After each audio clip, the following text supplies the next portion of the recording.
ஒரு மனிதர்தான் காலமெல்லாம் சம்பாதித்த பணத்தை தம் குடும்பத்திற்கே கூட கருமித்தனமாக செலவு செய்து சேமித்து வைத்திருந்தார். அவர் இறப்பதற்கு சிறிது காலத்திற்கு முன் தன மனைவியை அழைத்து, நான் இறந்துவிட்டாலும் என் பணத்தை என் கூடவே கொண்டு செல்ல விரும்புகிறேன். அம்மனிதர் இறந்த பின் எல்லா ஏற்பாடுகளும் நடந்தது. எனவே என் பணத்தை என்னுடன் சவப்பெட்டியில் வைத்து அடக்கம் செய்துவிடு என்று கடவுளின் பேரால் உறுதிமொழி வாங்கிக் கொண்டார்.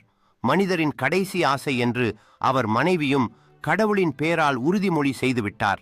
சவப்பெட்டியை மூடும்போது அந்த நேர்மையான மனைவி, கொஞ்சம் பொறுங்கள் என்று கூறி சவப்பெட்டியினுள் ஒரு பேழையை வைத்து மூட செய்தாள். அவளுடைய கடினமான வாழ்வையும் அவள் கணவருடைய கஞ்சத்தனத்தையும் அறிந்திருந்த அவள் தோழி, நீயும் முட்டாள்தனமாக அவர் சொன்னது போல் செய்துவிட்டாயா என்று கேட்டாள். அதற்கு அந்த நேர்மையான மனைவி, அவர் சவப்பெட்டியினுள் பணத்தை வைப்பதாக கடவுளின் பேரால் உறுதிமொழி கொடுத்துவிட்டு மாற்றவா முடியும்? அவர் சேமிப்புகள் மொத்தத்தையும் பணமாக்கி என் கணக்கில் பேங்கில் போட்டுவிட்டு முழு தொகைக்கும் காசோலை வைத்து விட்டேன். சிரித்த